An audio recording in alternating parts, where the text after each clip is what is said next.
மறுமலர்ச்சி திராவிட முன்னேற்ற கழகம் இரண்டாக பிளவுபட்டது. மறுமலர்ச்சி திராவிட முன்னேற்ற கழக சட்டமன்ற உறுப்பினர், எதிர்கால சட்டமன்ற உறுப்பினர் கட்சியிலிருந்து விலகி திமுகவில் இணைந்தார். திமுக சின்னத்தில் வெற்றி பெற்ற, கூட்டணி வைத்து வெற்றி பெற்ற எம்எல்ஏ அவர்கள் திமுகவில் இணைந்தார். மறுமலர்ச்சி திராவிட முன்னேற்ற கழகத்திலிருந்து இன்னும் பல நிர்வாகிகள் திமுக அதிமுக பக்கம் சேருவதற்குண்டான மனமாற்றங்கள் ஏற்பட்டுள்ளதாக சில தகவல்கள் தெரிவிக்கிறது. மறுமலர்ச்சி திராவிட முன்னேற்ற கழகம் இந்த பொதுக்குழுவில் தாவேகாவுக்கு ஆதரவு தெரிவித்து கூட்டணி சேர்ந்தால் மறுமலர்ச்சி திராவிட முன்னேற்ற கழகம் இரண்டு கட்சியாக மாற வாய்ப்புள்ளது. இதை பொதுக்குழுவை இன்று கூட்டிய நிலையில் சீர்காழி சட்டமன்ற உறுப்பினர் செந்தில் செல்வன் அவர்கள் அடிப்படை உறுப்பினர் பதவியிலிருந்து விலகுகிறேன் என்று தெரிவித்துள்ளார். ஏன் இது என்ன காரணம்? தமிழகத்தில் இப்போதைய சூழல்ல தாவேக ஆட்சிக்கு வந்த பிறகு, தமிழக வெற்றி கழகம் விஜய் அவர்கள் ஆட்சிக்கு வந்த பிறகு முழுக்க தமிழ்நாட்டில் இருக்கிற அனைத்து கட்சிகளையும் இரண்டாக பிளவுபடுத்தி தன் அணிக்கு கொண்டு வரும் முயற்சிகளை மட்டும் செய்து கொண்டுள்ளது. இந்த நிலையை புரிந்து கொண்ட செந்தில் செல்வன் அவர்கள், சீர்காழி சட்டமன்ற உறுப்பினர், திமுக கூட்டணியில் இருந்து விலகி தாவேக கூட்டணிக்கு மறுமலர்ச்சி திராவிட முன்னேற்ற கழகம் சென்றால் பதவி பறிபோகும்.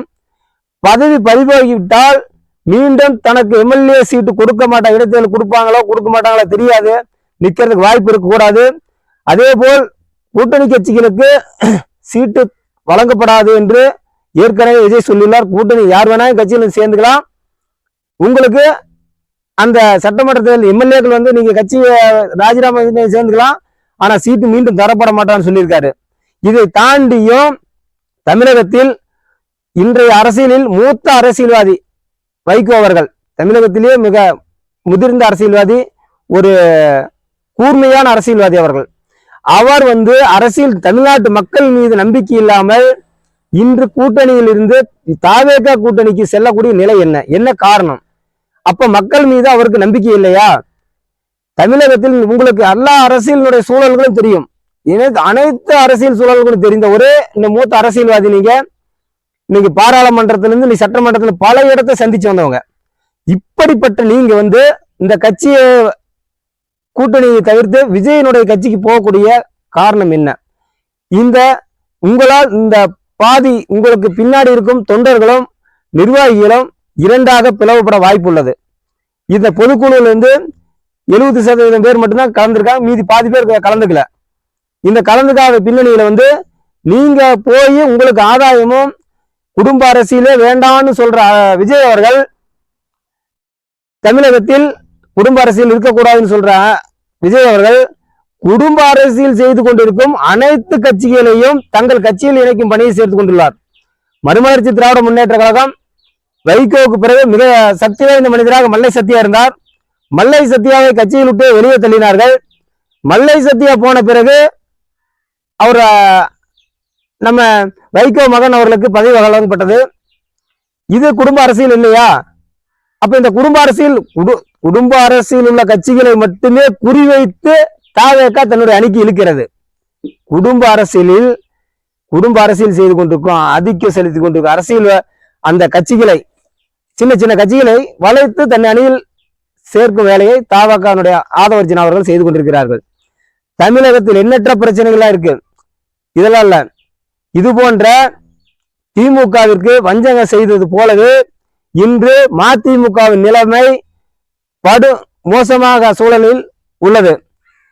தமிழகத்தில் பல்வேறு பிரச்சனைகள் இருக்கு. பல்வேறு பிரச்சனைகளை மக்களுக்காக எடுத்து உரைக்கப்பட்டு விஜய் இன்றைய அரசியல் சூழலில் இதுதான் நடந்து கொண்டுள்ளது. அதை மீறி சமூக வலைதளங்களிலோ மற்ற செய்திகளிலோ விஜய் தாவேகாவை பற்றி தவறாக பேசினால் அவர்கள் மீது வழக்கு பதிவு செய்து அடக்குமுறை ஏவுகிறார்கள். கருத்து சுதந்திரம் இல்லாத ஆட்சி நடத்த வேண்டும், தங்கள் எண்ணங்கள் போல் ஆட்சி நடத்த வேண்டும், நாங்கள் என்ன நினைக்கிறோமோ அதைத்தான் செய்ய வேண்டும் என்று ஆதவர்ஜினா அவர்கள் நினைக்கிறார்கள். தமிழகத்தில் மக்கள் பிரச்சனையை யார் வேணாலும் எந்த இடத்தில் வேணாலும் கேட்கலாம். மக்கள் பிரச்சனையை சந்திப்பதற்கு தான் சட்டமன்றம். அந்த சட்டமன்றத்தில் மக்கள் பிரச்சனை எழுப்பு கூட நீங்கள் இடம் கொடுப்பதில்லை. இது போன்ற சமூக வலைத்தளங்களில் கருத்துரிமை வச்சு பேசும்போது அந்த அதிகமான கருத்துரிமை வச்சு அதிக எந்த இடங்கள் சென்ற அதிக பாப்புலேஷன் ஆகிற அந்த மீடியானுடைய பேசக்கூடிய நபர்களை குறிவைத்து வழக்கு பதிவு செய்கிறீர்கள்.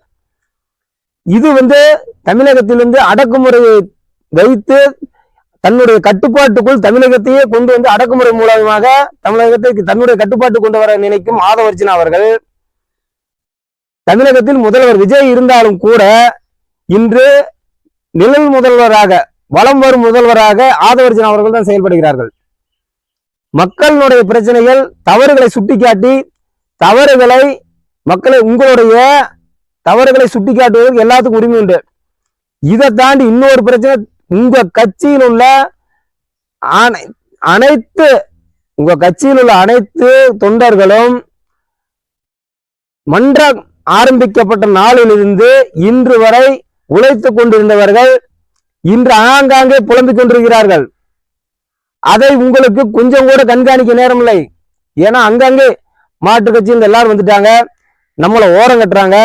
உழைத்து இன்னைக்கு 30-20 ஆண்டு காலமாக மன்றத்தின் மூலம் உழைத்து நம்ம அந்த மன்றத்தின் மூலமாக இயக்க மூலம் மன்றம் மக்கள் இயக்கம் என்று விஜய் மக்கள் இயக்கம் இருந்துச்சு.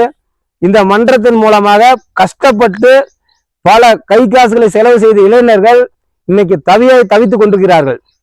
இதையெல்லாம் உங்கள் மனதில் இல்லாமல் அவர்களுக்கு ஒரு பதவி, இன்னைக்கு ஒரு அரசியல் சூழல் வந்தது, அவங்க ஒரு பதவி வரும், அவங்களுக்கு ஒரு இடம் கிடைக்கும் அப்படின்ற நம்பிக்கையில இருந்தாங்க.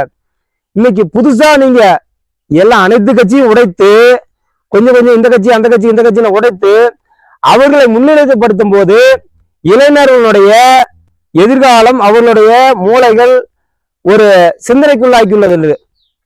நாம் நடுத்தரில் விடப்படுவோமா? ஆரம்ப காலத்தில் உழைத்த இயக்கத்திற்காக உழைத்த பொது தேர்தல் சட்டமன்ற தேர்தல் உழைத்த அனைத்து இந்த தாவேகா நிர்வாகிகளும் இன்று நடுத்தெருவில் நிற்கும் என்ற நிலை வந்துவிடுமோ என்ற அச்சத்தில் அந்த இளைஞர்கள் இருக்கிறார்கள். இன்னும் அவர்களை நீங்கள் ஒரு நாள் கூட அந்த உங்களுக்காக யார் பாடுபட்டாங்களோ அவங்களை இன்னும் ஒரு நாள் கூட கூப்பிட்டு உற்சாகப்படுத்துறது கிடையாது. உங்களுடைய வேலை தமிழ்நாட்டுல ஆட்சி அதிகாரம் நம்ம கிட்ட இருக்கணும். நம்ம தான் தமிழ்நாடு.